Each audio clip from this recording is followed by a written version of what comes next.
Oh, we're now live streaming. Excellent. I'll stop eating crisps in a minute. Yeah. Oh, taste that. Nice.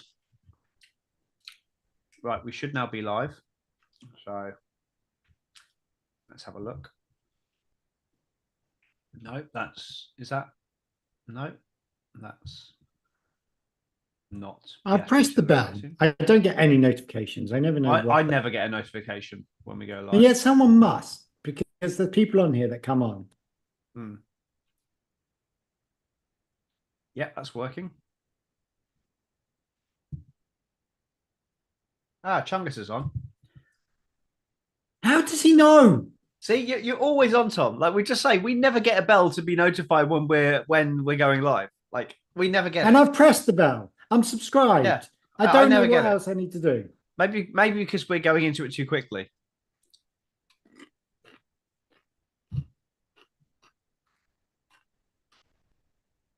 See, I ain't got notifications. How? What? How? What are you doing? Where are you getting these notifications from? I'm confused.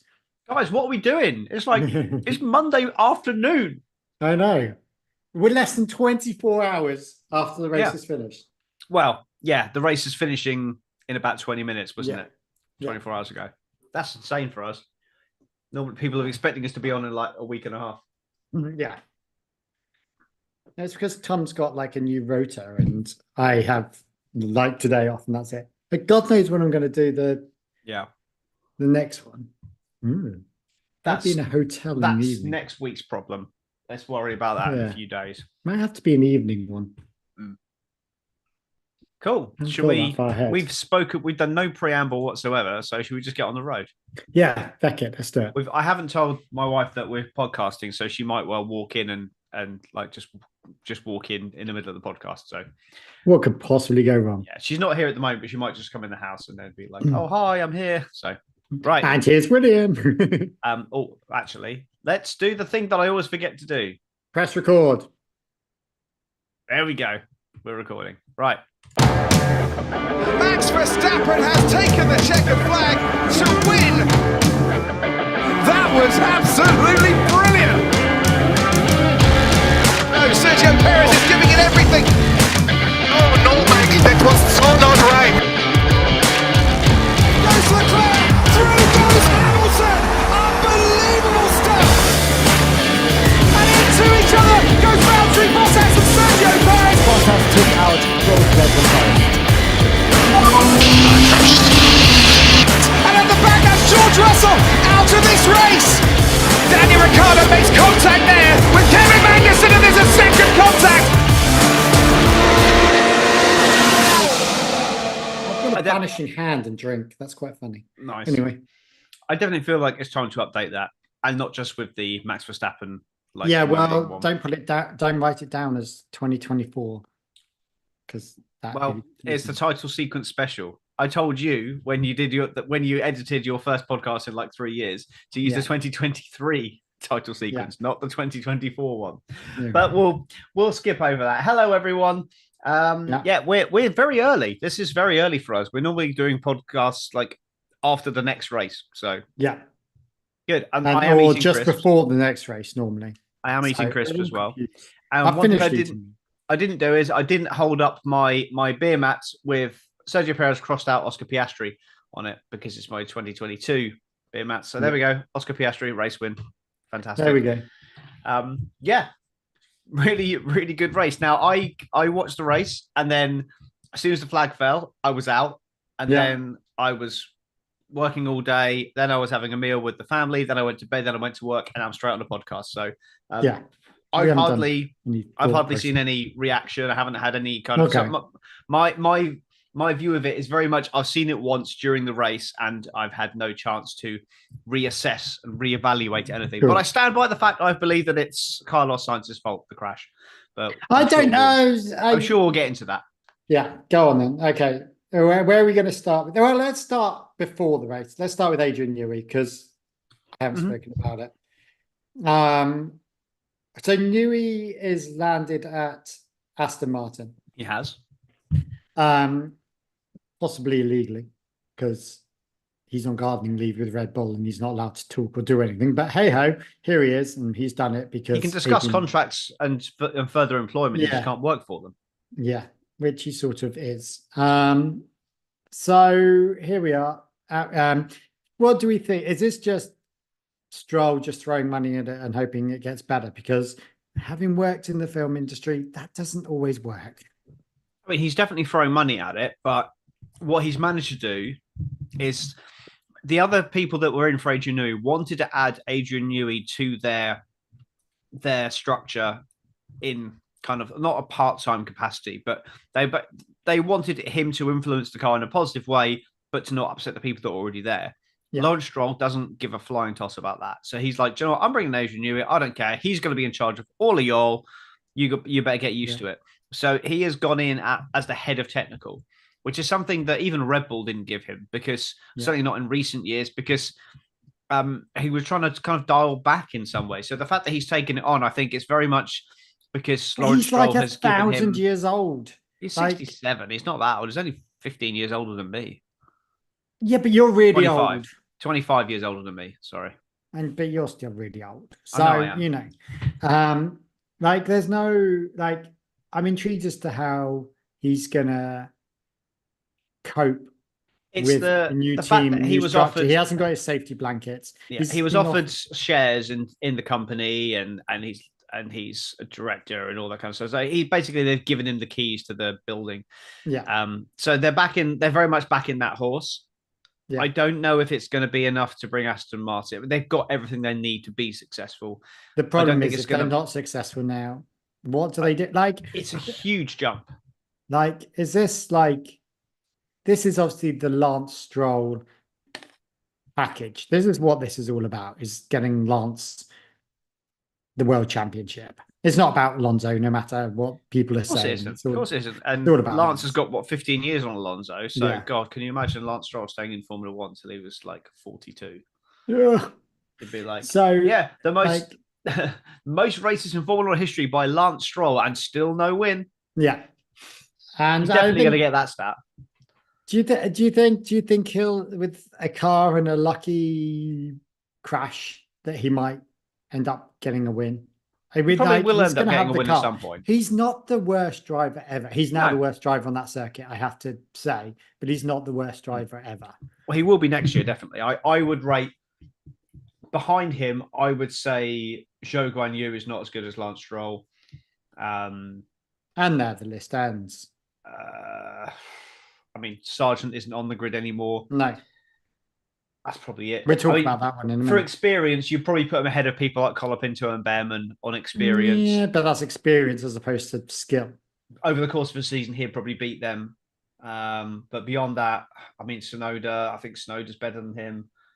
Just looking at Daniel Ricciardo now, I think maybe Daniel Ricciardo would beat him on experience, but the Daniel Ricciardo of now probably wouldn't beat him. Yeah, pace. I just think like he's just no use at all. No, but this is where we're at, and we're gonna do. Yeah, we're talking about Adrian Newey, and will it work for Adrian Newey? I think Adrian will eventually make a car that can win races. Yeah. Whether he'll make a car capable of taking a championship, I'm not so convinced. I don't think there's enough time left for that. So what's Ollie Behrman is only 15? I can't do maths. We all know this. What's the question you're asking? How much difference between Stroll and Ollie Behrman, bearing in mind Behrman's only been in 3 races? Well, Behrman's got 6 points. 7. 7? According to what I'm looking at. Oh, sorry. No, I'm looking at the wrong thing. Yeah, he's got 7. I'm looking at before the race. And Stroll's got 24. Yeah. So, like I think that's more. And Alonso's got 58. But to be fair on him, he's the best. He's the worst of the best. Yeah. Oh, yeah, absolutely. I mean, I still rate him ahead of Sargent. Yeah. But he's above Tsunoda, Hülkenberg, Albon, Ricciardo, Gasly, Magnussen, Ocon, Zhou, Sargent, Bottas. I love the that people Bottas he's is ahead still though. Below. I probably would put him ahead of Kevin Magnussen. That's the one person I would say, because I think Kevin Magnussen's had his day. He's never really been the finished article. The people the that fact he is that ahead of in the Behrman scored championship. points and did really well this weekend suggests I don't think that's that the right choice. I think that Bottas is a better driver than Stroll, Yeah. but he's just not had the car. Yeah. And that Aston Martin's the 5th best car on the grid, and he's in 10th place, which is objectively where he should be. And he is 2 points ahead of Nico Hulkenberg and Yuki Tsunoda. It'd be interesting to see if this system does work and 2026 where he'll be. Yeah, because that's what it's all about. It's about 2026. That's got to be the last roll of dice for Lance Stroll's Formula One career, surely. If Formula One doesn't come to him there, then surely his dad will be like. But he's got nothing to lose. Like, what's he got to lose? Surely his dad, who is a sensible businessman, will see what's happened to Red Bull this year by not having 2 drivers in a fight and think, that can't be my son. I can't subject my son to that. But it's not a business decision. It's a personal decision. That's what this is exactly. It's not. Well, it is a business. There's no business. If you're funneling hundreds of millions of pounds into this passion project, but then one half of the garage that you happen to be related to is costing them, 20, 30 million a year in prize money when it comes to the difference between first and second in the championship, you've got to make the business decision. But this is not. This is. He's got shareholders. Yeah, but there's shareholders, there's partners, there's people like Honda are involved now. He's going to have a manufacturer putting pressure on him that will be leaving if he doesn't. But this is a complete lost leader. That's what this is all about. It doesn't matter where Stroll turns up. It really depends on where Alonso or the second drive turns up. And if Stroll does better than he's exactly where he should be at the moment. He's the fifth best car, sorry. And he's in the second drive of the 5th seat. Do you know what I mean? Like it makes sense. He's 10. Alonso's only 9th. It's not, so it's not as if that's the problem. It's a complete lost leader. Honda, Aramco, it's all about the branding and everything. That's where, and Aston Martin has that je ne sais quoi almost name behind it. In the same way McLaren has a name behind it. Red Bull is a fucking shit drink that no one really cares about.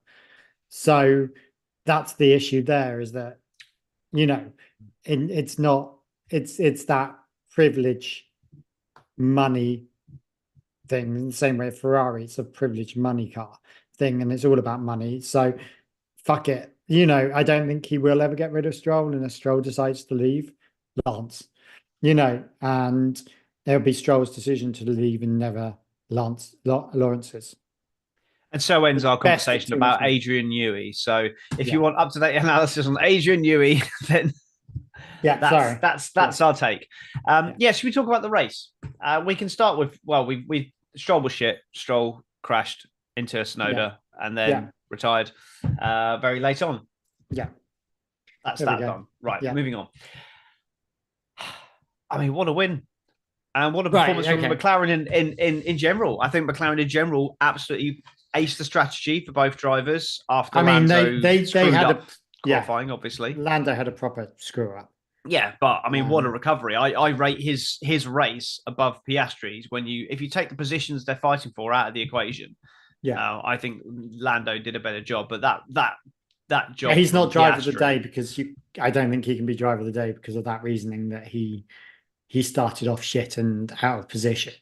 No, but it's driver of the day. This is the argument I had before. That's Saturday. If you recover on the Sunday, then you can get driver of the day. If you make a bad start and then recover to a win, then that's different. He definitely wasn't. He was anti-dick of the day, which isn't driver of the day. He was saint of the day almost. The way he held Perez back.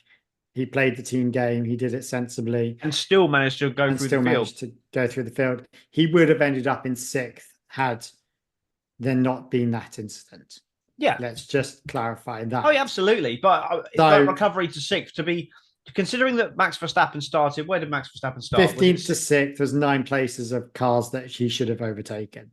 Yeah, but where was it Verstappen started? He started in 6th place and he finished in 6th place. Yeah, but he's shit. Well, he's not shit. We know he's not shit. Did he finish in 6th place? He is. I lied. Sorry. He finished in 5th place. Sorry, he is shit. He has taken a downturn. Whether that is because of the car, Christian Horner which you wouldn't have seen because it was post-show interviews, has mentioned that did say they put some new stuff on his car. Stop playing with the fucking car. Like, that is obviously causing you fucking issues.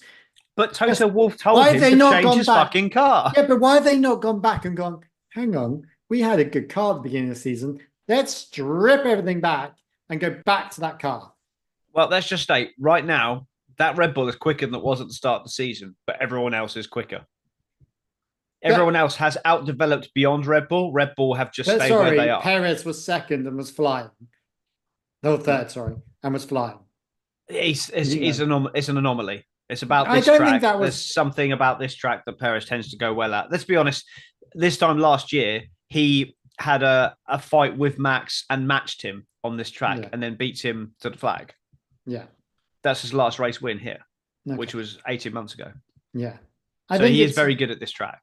And he's had podiums here in the Force India. So there's just something about this track. He seems to be able to put all his troubles behind him.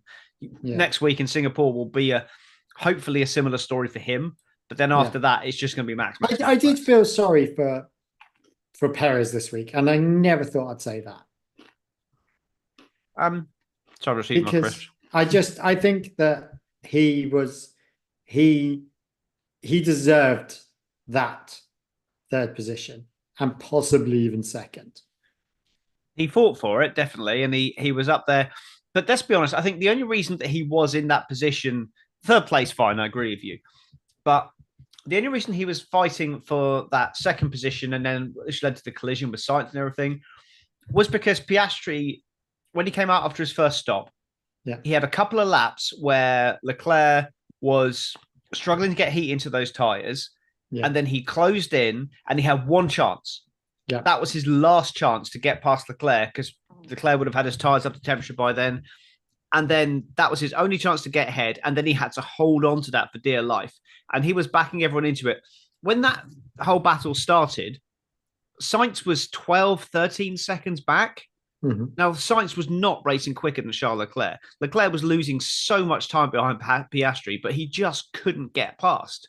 Mm-hmm. And if he hadn't have made that pass when he did, Leclerc would have started to just eke away from him like he did in that first stint, and it would have been 7, 8, 9 second gap. Would have been an easy win for Charles Leclerc. Nobody was going to touch him, and then it would have been talk about what a great win that was. So the attack from Piastri and the defense thereafter was brilliant, and that's what brought Perez into that fight, because Perez was off the back of Leclerc. He might have come through and maybe pushed Piastri towards the end had his tyres gone off, but I don't think he would have done, because we saw where Piastri was. I think he probably would have gone up to the back of Piastri, but you saw how difficult it was for Leclerc to overtake Piastri with nobody ahead of him and no one else causing any kind of road blocking there. I can't see Perez. He would have been in a deserved third place.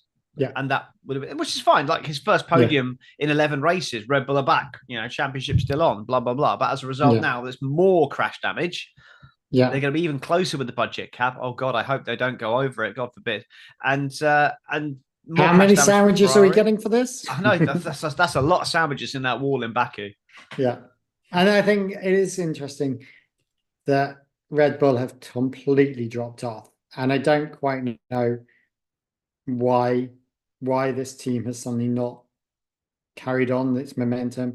This is the first time in 2 and a bit years, isn't it, that we haven't had Red Bull leading the championship. And we were trying to do the maths as to whether, and I think, and from our maths, Perez didn't help Max at all, because he actually lost more points to Lando. Yes, he would have done, because the points... I was trying to work out, we were trying to do the maths, and we're like, oh yeah, no, Lando has gained more points from Perez crashing into Sainz. Yes, because it would have been 10 points to 8, and now it's it was 10 to 12, so it would have been the same. It didn't actually make a difference. But what Perez did do is when he crashed, he stopped Verstappen being able to go for fastest lap. Yeah. Which as soon as because he put the softs on. He put. I listened to his radio actually on the onboard to see if he had another sweary rant or anything. But to be fair to him, he was just silent. He hardly said anything all race.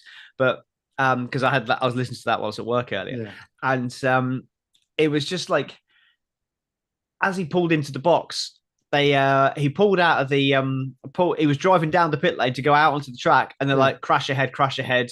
You know, watch out for debris, and it's like, yep, that'll be WOs to the end now. And I was expecting him to have a bit of a sweary rant, but he didn't. To be fair to him, he just carried on as normal. Yeah, I mean, there was nothing that he could really do It was funny, apart from overtaking under the VSC, which was interesting. I don't know. That was after the race, wasn't it? Yeah, but it was still VSC. So yeah, I know it was. I know, so and he got fined. And he got fined Did for he get fined? I don't know what happened. He got fined. I saw that on the Grid Talk Slack channel. He got fined, and a couple of other people got fined as well. Yeah, it's an interesting one. I feel like I'm in a Hitchcock film. There's about 200 crows outside my house. It's fucking scary. Then the farmers must be doing something in the fields opposite, because they only appeared like that. I'll tell you what, I'm not sure I've told you this. Next time we podcast, I'm going to have 900 meg broadband. So nice. Next time we podcast, I'm going to be 38. Oh, wow. Yeah. Compared to my 37 years now. But there we go. Although my internet seems really dodgy today. So like, I think, and sorry, I just want to make some honorable mentions. One being the Williams. Is this proving the correct point that Williams, where everyone thought it was, and it wasn't just Albon's amazing driving, it was actually that's a decent car, and Sargent was shit as fuck. I mean, clearly Sargent wasn't really meant for F1. But Colapinto's a decent peddler. He was doing all right in F2, and I think given him another season, he would have been up there, possibly fighting for the championship next year. But well, he is now, isn't he? He's going to have to, because he's got nothing else better to do with his time. He didn't look like he was on a trajectory to F1. Like, you wouldn't have said, in a couple of years he'll be there. He's just one of those people that you would think, well, might stand a chance if the circumstances align. Like Gabby Bortoletto looks like he might be on a trajectory to F1 now. He's definitely in the frame for that last Sauber seat, but he's along with many other people, which we're discussing a bit. But like, I think it's really, Carlo Pinto, you've got fucking Kimi Antonelli who has a seat and Carlo Pinto is going to have more races under his wing. Is that the right words? And I just think Carlo Pinto is now going to have to go back to F2 and fight for a seat for next year, perhaps. I don't know who's going to be. I don't think there's anything. I think next season's going to be a season of no moves because of the way everything's moved this year. Potentially. As in what, for 26, you mean? For 26, yeah. I think there still will be a few, but it won't be as, because we've got 3 rookies coming on the grid next year. Yeah, but who we got? Behrman, Antonelli, and whoever's going into the Sauber. No, Sauber. The Alpine. Doohan, yeah. Doohan. That's the one. So there's. I knew there was 3. I just can't remember who the other one was. The most forgettable of all of them. Yeah. Team-wise, not Doohan. Doohan's fine. Yeah. So I think that there's. I don't think. I think everyone will give them a season, and then unless they're really shockingly shit, Antonelli might leave in 2026 because he will be shit, and Mercedes will have realized that. Yes, we got a bet on this, haven't we? And then everyone will land at my feet and praise me for knowing. So remind me of my bet. He has to finish P7 or higher in the championship, wasn't it? P8 and above, wasn't it? Or is it P7? I think it's P7 and above. Okay. I think P7 and above. Okay. So yeah, if you finish as P8, then you're laughing. Hello, Lando. You awake? Oh, that's your dog, isn't it? Yes. Do you want to see him? Have you seen him? It might drop out because of the immersive view, but yeah, let's have a quick look at your dog. I'll put him in front of me. So look at that! This is Lando Norris. Oh, this is. He is as cute as Lando. Sorry, this is not very good for an audio podcast, but I'm currently holding my little puppy called Lando. He's 8 weeks old, and he is a little white furball. So yeah, that's super cute. Little cute, shit. He's a little shit, but he's cute. Going back to bed. You've been good. So yeah, Lando.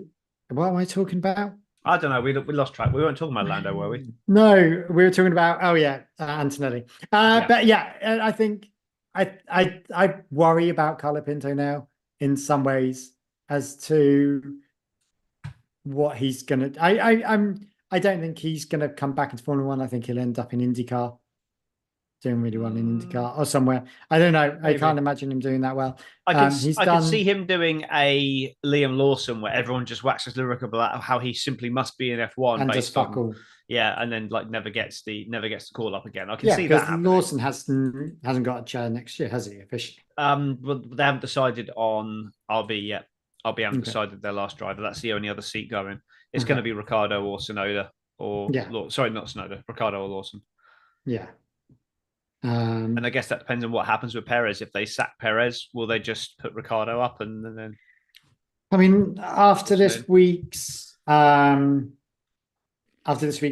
I don't think they can sack. After this week's race, they can't sack Perez.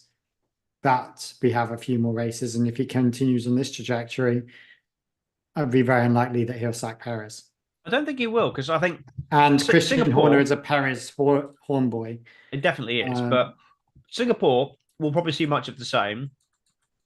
And then Austin, who knows? Mexico, he's never really done that well in his home Grand Prix.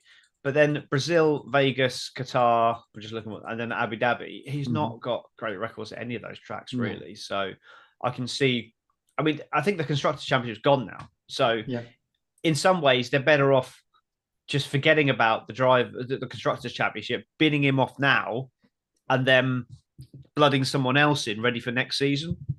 I think that's probably a better choice. And to be honest, if Tsunoda has signed a contract as a Red Bull driver, not a why would you not put Tsunoda into that? A general pool driver, then I would be looking at.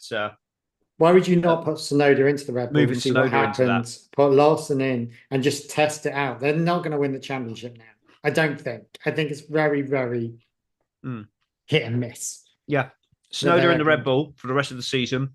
What Lawson into the RB with Ricciardo. Then you've got a straight comparison between those two. Yeah, for the rest of the season, and then you pick whoever you're going to go with. Yeah, at the end of the year. That just seems. And then if Tsunoda doesn't perform, he just goes back into the RB. If he does perform, then he stays in the Red Bull. Yeah. And then you've actually got a good data set on all of those three drivers. And it's all gone quiet on Hadjar now since he's gone off the ball in F2. He's massively fucked it in F2. It's hilarious. I mean, what a crash that was in F2. Did you see it? Oh, yeah, I did. I did see that. That was like Halo. Scary. Me. The Halo was saving grace again. Like that. Yeah, I don't often watch F2. But I decided to watch that one. There was a spider on the back of Lando's back. Maybe that's why he made a bad. And he's asleep. He's happy out, so I'm not even going to touch it. Okay. Welcome to living in the country, where you get spiders. Right. Who else should we talk about? Who else is there? Right. Let's talk about the Sauber seat. Oh, okay. Which is now getting to the point where it's just like pick and fucking mix. Who's going to go into that Sauber seat? So you said there was only one. There's two. RB and Sauber. There's RB, but RB is just going to be one of two. Yeah. That's decided. It just which one of those drivers not decided, whereas the Sauber one is a bit more open. So there is many rumours, and I think it's wishful thinking. One is Seb coming back in. Nah, not I can see why that makes sense. German driver, German car, ex-world champion. Paired with Hulkenberg. Another German. It sort of makes it an all-German team. But I can see like that, and also them being Enstein, but we won't worry about that. Yeah, that and Mick Schumacher I can see as well. I've always said Mick Schumacher. Yeah. I can see that, but that's just from an Audi. There's obviously Bottas, there's obviously Zhou. I think the rumour is that Bottas is getting closer to a renewal. Him and Bonotto get on How well. are Bottas getting closer to renew when he's 22nd? Like, Zhou is outdoing him. No, Zhou is not outdoing him. in the slightest. He's ahead in the standings. He's ahead in the standings in lieu of like 11th place somewhere along the line. Zhou is nowhere at the moment. Bottas is comprehensively outperforming him every race, but it's just the car's just not there, and I can't see an end to it, to be honest. I do think they'll get rid of Zhou and make it very European. Yeah, Zhou's gone. I can't see Zhou being renewed at all. The only thing is does Bottas really want to be there? Yeah, he does. He'd rather be in a shit car in F1 than not in F1. But I was kind of hoping that he would get moved to Haas or something, but just to get him out of that environment and be able to kind of prove himself again. But I think next year will probably be his last year in F1, and it will probably be for Sauber. But he is looking at IndyCar as an option if it doesn't come off. But I think he's still got unfinished business, so I can see him getting another crack at F1. Hopefully, get a few more good results, but because he deserves it. I mean, surely they must be looking at Colapinto as well. Now they've got to be looking at Sargent if he's available. There must be. I can't see they'll be looking at Sargent. I can't Sargent. Sorry, not Sargent. At Logan. No, not Logan. Lawson. Jesus, Carl. Lawson.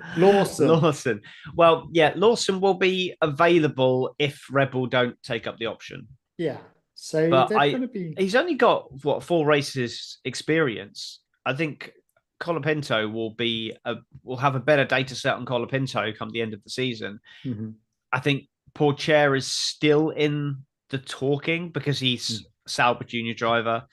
I guess it's just, I think out of all the options that are available, Bottas makes the most sense in the short term. But if they're looking at something for when Audi arrives, why not take a punt on someone who might be really good in a couple of years' time? So someone like a Bortoletto or a Colapinto or something like that. I'd like to see that, especially as you've got someone like Nico Hülkenberg in that other car. Who's known quantity, experienced driver. He's not shit. He has come. He is good. He's really good. He's come to good at the moment. He's driving a shitbox car. Not horrifically shitbox car, but still a shitbox car.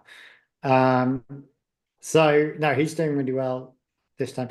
I feel like he had a bad race though.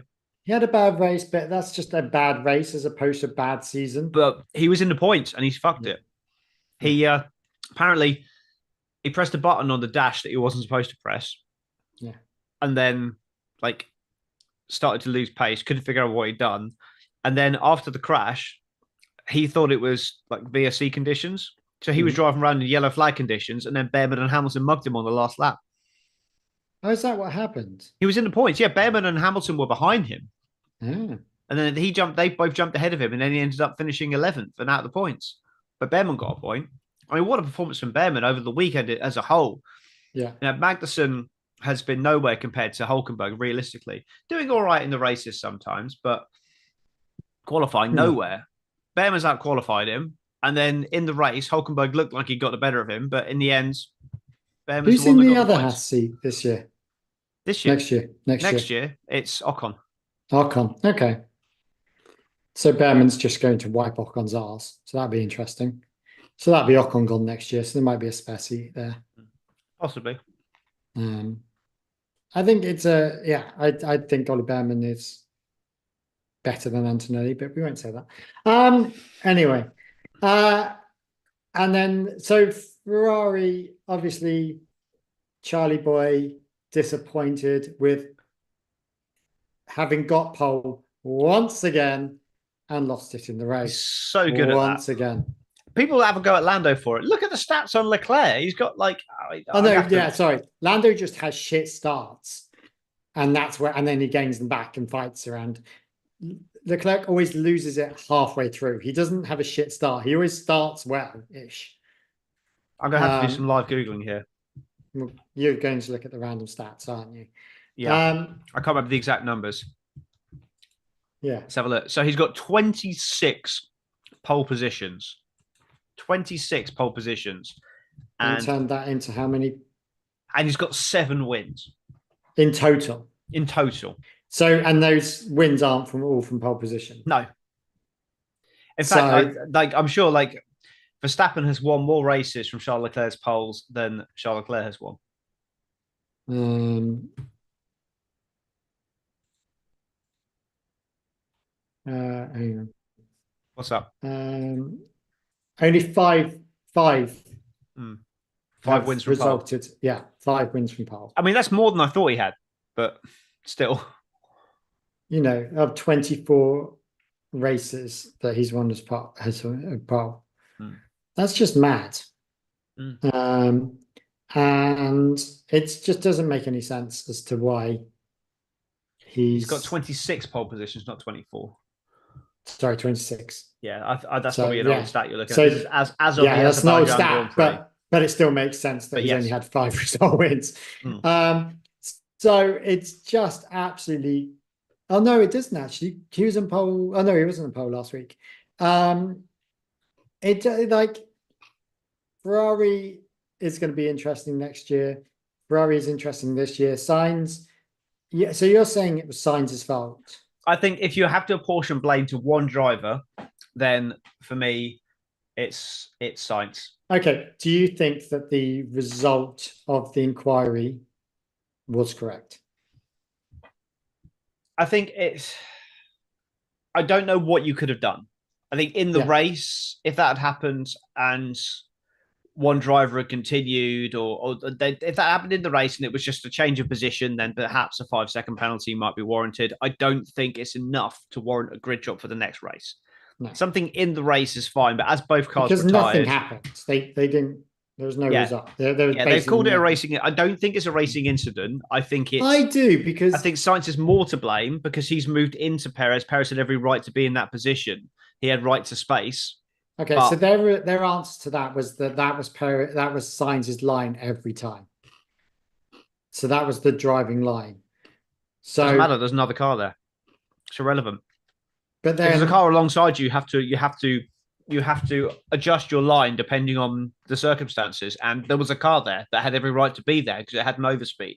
So I don't blame Perez for the crash. Oh, I don't blame Perez for the crash. I don't blame Sainz. I'm not saying Sainz took him and Perez out of the race. Sainz couldn't see Perez. He knew there was a car there, sorry. But the chances of him seeing where that car was hard. It was only a very tiny correction. It was like Vettel and Leclerc in Brazil when they came together in 2019. I think it was. It's just the slightest of touch, and it was catastrophic. Yeah. They just interlocked the wheels and then straight to the wall. Mm-hmm. It was unfortunate. I mean, it was hilarious, but unfortunate. Yeah. And but I just think if you have to blame somebody, then you blame Sainz.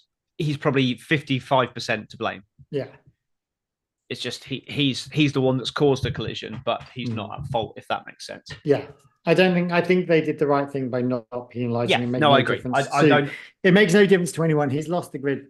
He's lost his 3rd position or 4th position in the points there. Yeah, the result of what happened was punishment enough.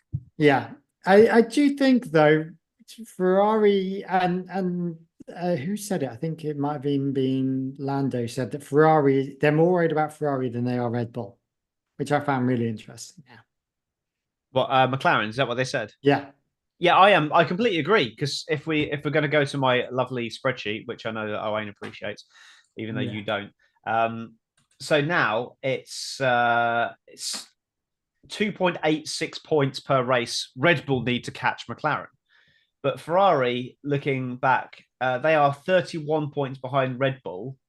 So that's only 51 behind McLaren. Now, had it not been for that crash at the end there, Ferrari would have outscored McLaren. McLaren would have come away with the lead in the Constructors' Championship by a couple of points, but Ferrari would have closed up the gap. So at the moment, Ferrari are in the ascendancy. But I mean, that's mostly because Lando Norris screwed up his qualifying. But all it's going to take is a DNF for one of the drivers and Ferrari to have a good day. And Ferrari are right on the tail of McLaren in the Constructors. Mm-hmm. So, yeah, I think Ferrari are odds on for 2nd place in the Constructors now, which is just insane to think that Red Bull has been so dominant and they can end up finishing 3rd. And they probably will end up finishing 3rd. With 7 races to go, I might have to change my my thing. In fact, I'm going to change my calculation on this. So it's no longer going to be based on McLaren. It's going to be based on Ferrari. So that is going to be, I'll figure this out. Don't worry. Sounds like some math somewhere. Yes, it's not maths. It's just formulas. I just need to.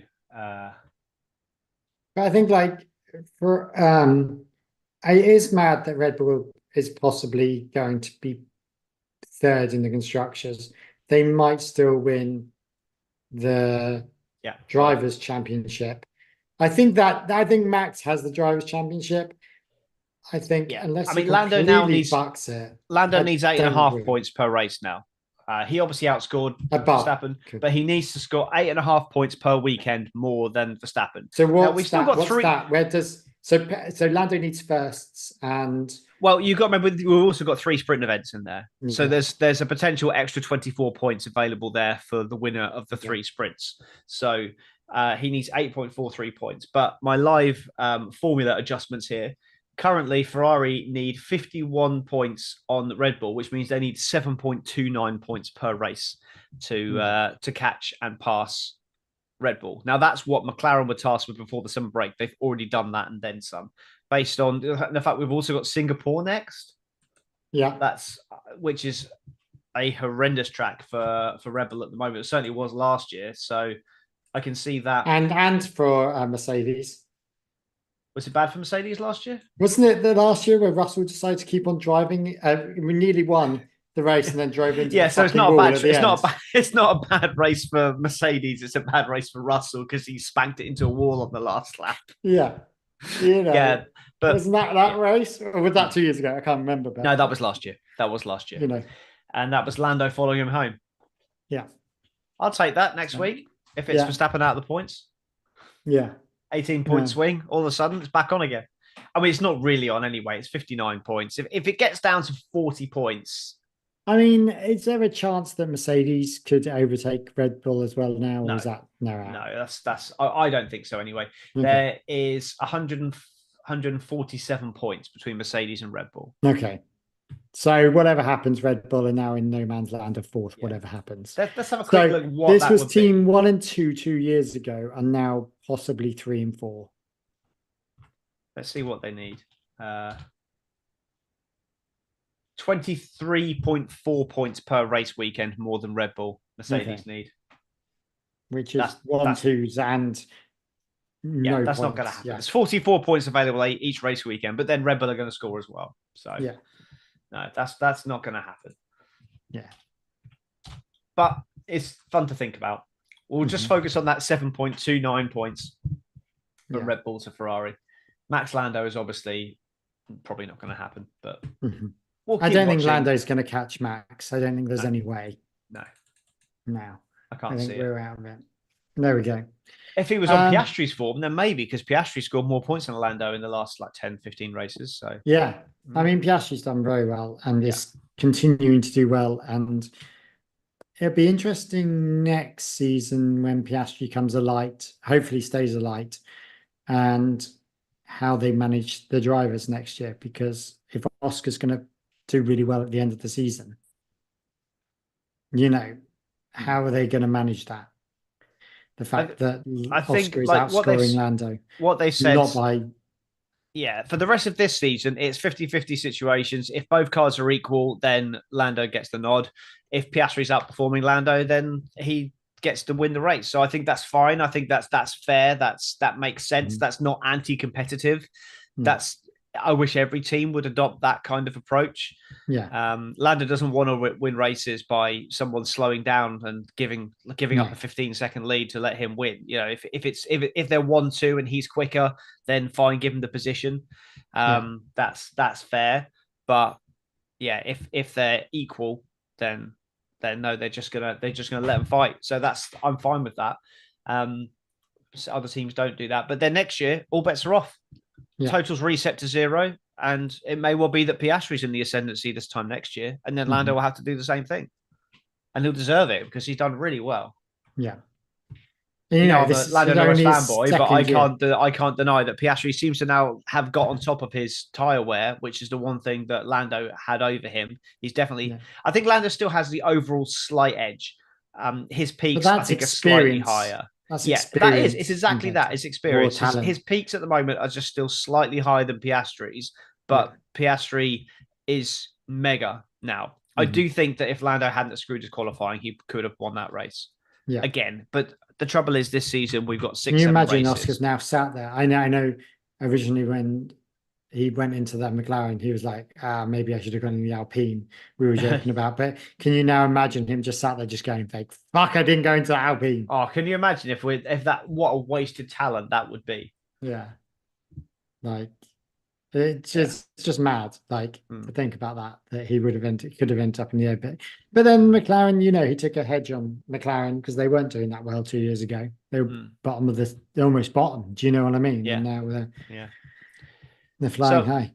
What about your favourite driver, George Russell, the other driver on the podium? I know he inherited it. It was a. I mean, that was the easiest podium he could have fucking had. Yeah, it's a boring 5th place that turned into a 3rd on a line. Yeah, so. I mean, look, he didn't do anything. He was almost. No, he wanted to poke him with a stick a couple of times, like Hamilton did more coming from further back. Do you know what I mean? Mercedes weren't really in their sweet spot. I don't know what was wrong with them this weekend, but they weren't really in their sweet spot. Yeah, but they weren't in their shit spot either. Do you know what I mean? They weren't like up the Swanee type shit. It's a strong I felt like it wasn't a very good race for Hamilton, but I mean he recovered pretty well. I know he was only in the points because of the crash at the end, but he seemed to recover okay. He got stuck a little bit in the first stint, but yeah, I guess with the they've put a new power unit in that now, so he's good till the end of the season. So that's helpful. I thought the timing was odd to give him a new power unit in this race. It's not the easiest one. No, it was because of circumstances of him doing shit in qualifying. But he wasn't. He was only one place behind Max Verstappen. He qualified 7th.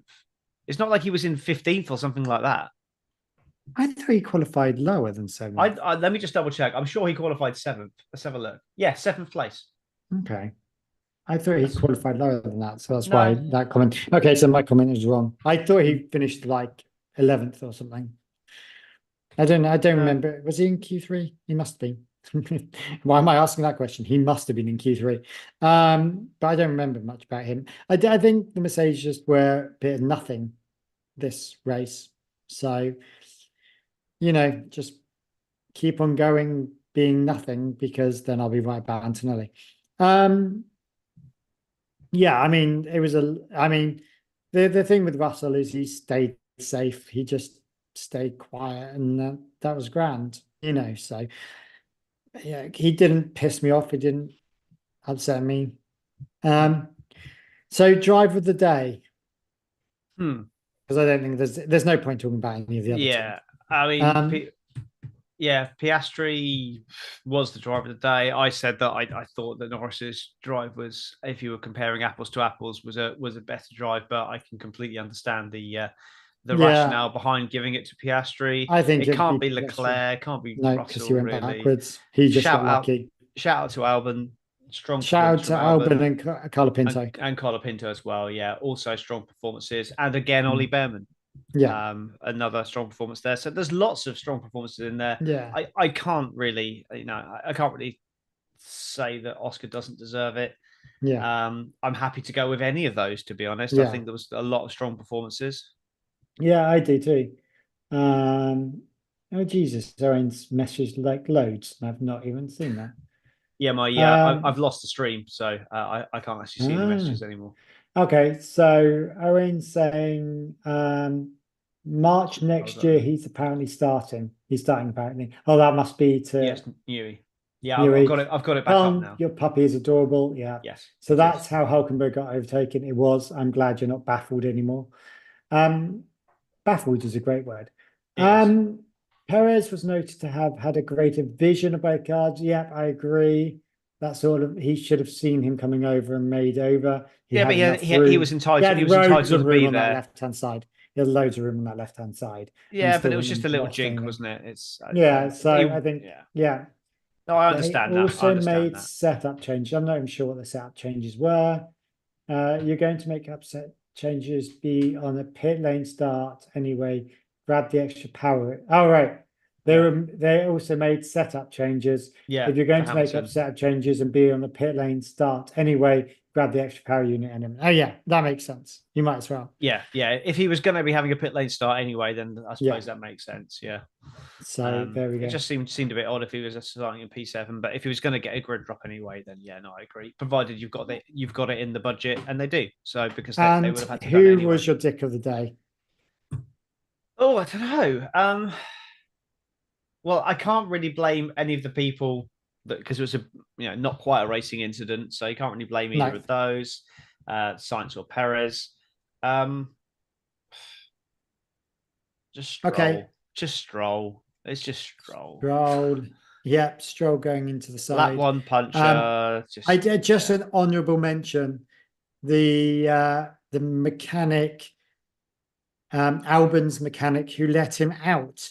As opposed to the mechanic who went to grab and left the box in. I've still not seen a replay of it.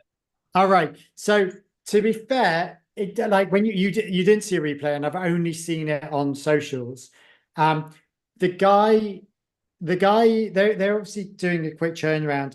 He goes to get the box out because their box is a really weird angle. It's from the side. To pull it out, you have to pull it out like that. I'm not doing. You move your hands from left to right, double-handed, and because you're leaning over the car, it's actually quite a hard box to pull out. It doesn't, and he goes to try and pull it out, but the guy then waves him Albon on to get out quickly, obviously because of track spacing and whatever. So the guy waving him out should have managed that better than the guy pulling out the box. The box. I will say though, and the guy nearly got run over because he stepped to the side and had to jump out the back wheel as he pulled out. How on earth did it take him that long to then? No, it was instantaneous. You could tell that they all knew instantly. He only drove to the end but of the he pit. Still got out of the pits. He still got out of the pits before. Know. I wonder. I will say though, if they're saying it's incredibly difficult to get that, if they're saying it's incredibly difficult to get that thing out of the airbox, Albon managed to do it while sitting in a chair, fully strapped in on a 6-point harness. No, that's because you can do it. You're pulling out something forwards by doing that. Well, if you try and pull, even me trying to open my window there, you're leaning over things to try and pull things. If I was sat in front of the window and I pulled it forward, we're going to throw that Williams mechanic under the bus then, yeah? He's not the mechanic, because the mechanic was fine. It wasn't his fault. Oh, okay. He was still trying to get it out. The guy waving him on. I don't know what that role is. The waving guy. They're all mechanics. They all work on the car. Yeah. So whoever that mechanic is. So that Williams guy is our dick of the day. I think, well, no, because I can't let Stroll have dick of the day, not have dick of the day. So it's definitely Stroll. But I just wanted to put that as an honourable mention for the dick of the days. Other than that, I don't think there was any other dick of the days. No, I can't think of any. Do you know what? It's a really strong Azerbaijan, I'm sure, has its troubles, which I'm sure people are well aware of. Yeah. I actually love it as a race. I think it's one of my favorite races of the season. It's actually probably one of my favorite races. Yeah. And so it's one that I always look forward to. I was listening on F1 TV. My next favourite is Singapore, so okay, awesome. That one, isn't it? Yeah, I was listening on F1 TV to the build up, and they're saying on one of the practice sessions, and they're saying that the fans love it here, and then whoever was in the box with him said, and you've probably asked all of them because there's not many of them here. Oh, really? Yeah, there's hardly anyone in effect. Like they have about 10,000 people at the race. That's it. Oh, wow. I mean, that's still a lot of people, obviously, but still. Anyway, my wife's home and I probably have to go and feed my son now. So let's wrap this up. Get your boob out. Yeah, go on then. Bitty. Bye, everyone. There you go. Bye. Thanks, live chat. Thank you.